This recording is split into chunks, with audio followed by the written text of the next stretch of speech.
Hello mga ka-vlog, ito ang gagawin natin.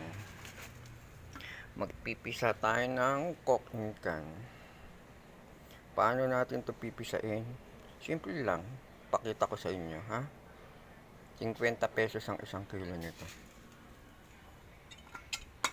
Hilera natin isa-isa. Yan.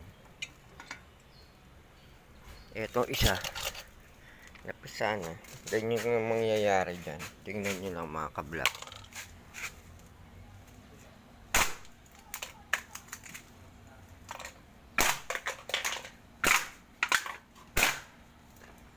Medyo pang natitira ito. Yan mga ka-vlog. Pwede na natin ilagay dito sa bayong. Ito mga ka-vlog ang lalagyan ng bayong. Marami tayong bayong. Ayan siya.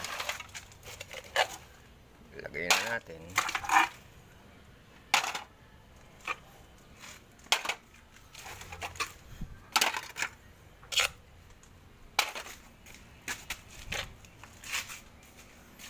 Yan.